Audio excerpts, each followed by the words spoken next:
Inirereklamo ng anti-violence against women ang congressman na si Albi Benitez ng kanyang asawa na si Nikki Benitez matapos nitong makipagrelasyon umano sa aktres, vlogger na si Ivana Alawi. Base sa reklamo ni Mrs. Benitez ay may nababalitaan na umano siyang may ibang karelasyon ang kanyang asawang si Albi Benitez. Ngunit binabalewala lamang umano niya ito dahil wala naman umano siyang patunay kaugnay sa mga balitang nakakarating sa kanya. Ngunit kalaunan nakumpirma na umano nito na may karelasyon na nga ang kanyang asawa matapos na mismong si Congressman Benitez na ang umamin sa ganawa nitong petisyon upang mapuwalang bisa ang kasal nilang mag-asawa. Bukod sa pag-amin nito sa pakikipagrelasyon niya kay Ivana Alawi, inamin din ni Benitez na may 2 anak na ito sa labas. Narito ang kabuang reklamo ni Mrs. Benitez. I hereby accuse Alfredo Albi Bantog Benitez, also known as Alfredo Abelardo Bantog Benitez, for violation of Section 5 of Republic Act 1962 or otherwise known as Anti-Violence Against Women and Their Children Act of 2004.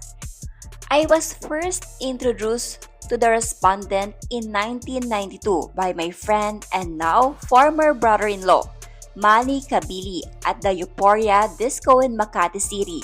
A few months later, the respondent asked me out and that marked the beginning of our dating relationship. At that time, I was employed with Continental Airlines. There exists no doubt the occurrence of marital infidelity, whether once or having occurred several times. Under the law, the husband and wife are obliged to live together, observe mutual love, respect, and fidelity, and render mutual help and support, engaging in an intimate act with an individual other than one's lawful spouse, particularly when done voluntarily, so constitutes a violation of both legal and moral obligations and inflicts harm, if not irreparable damage, upon the emotional well-being of the offended party. As a legal wife, I have every right to expect fidelity and devotion commensurate with the commitment she herself upheld. While I heard the rumors of respondents' infidelity early on, I had no proof of such facts. It was only when I received the petition of declaration of nullity of marriage filed by respondent and after reading the admission of respondent of having fathered 2 illegitimate children and his implied admissions of his current illicit relationship with Ivana Alawi that I was able to confirm his marital infidelity. I felt utterly betrayed by the respondent and was devastated beyond compare after finally discovering and confirming the truth in respondent's lie. Any information concerning infidelity between married people undeniably causes, or at the very least is likely cause, mental or emotional anguish.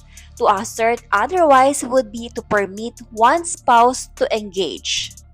Matatandaang mariing pinabulaanan ni Ivana Alawi ang mga ulat noon kaugnay sa relasyon nila ni Congressman Albi Benitez. Ayon sa public statement ni Ivana noon ay hindi umano siya girlfriend ni Albi Benitez. Nakilala lamang umano niya si Benitez na magkaroon siya ng trabaho sa Bacolod. Dagdag pa ni Ivana ay friendly lamang umano daw talaga ang dating mayor noon ng Bacolod. Dagdag na pa nito, hindi lang umano si Benitez ang kanyang nakilala noon, nagtungo siya sa Bacolod dahil sa trabaho. There are posts and issues involving my name. I tried to stay quiet at dumedma na lang dahil sa paniniwala ko na hindi ako dapat magsalita lalo kapag alam ko na wala akong ginagawang masama. But because of the false accusations and hurtful words that are being thrown to my mom and Mona, kinailangan ko nang linawin ang mga bagay. This will be the first and last time na magsasalita ako tungkol dito. Hindi po ako ang nagsasabing girlfriend ni Mayor Albi Benitez. I met him when I had work in Bacolod. He was very accommodating and friendly at hindi lang siya ang politikong nakilala ko at naging kaibigan. I am currently seeing someone who makes me happy. All I can say is that he is a respectable businessman and not a politician. Sana this helps clear my name and clarify all rumors. Maraming salamat.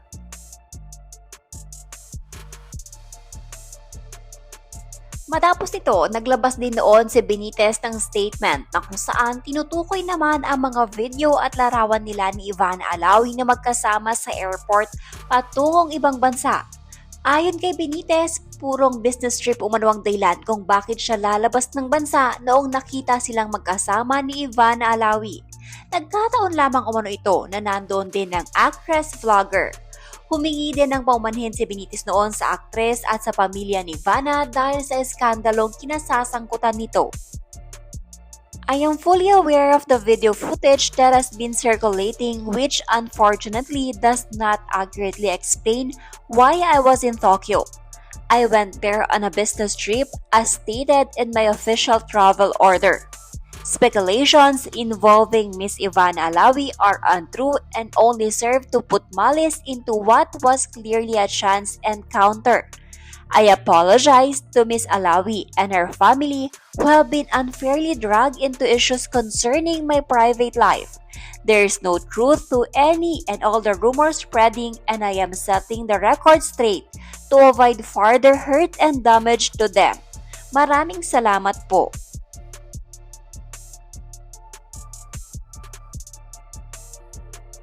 Samantala, para sa karagdagang impormasyon, hindi lamang isang beses namataan na magkasama si Benitez at Ivana na lumabas ng bansa dahil makailang beses silang nakita ng ilang netizens sa airport. Kaya naman, katanungan ng ilan, tila napapadalas umano ang chance encounter ni Ivana Alawi at Albi Benitez.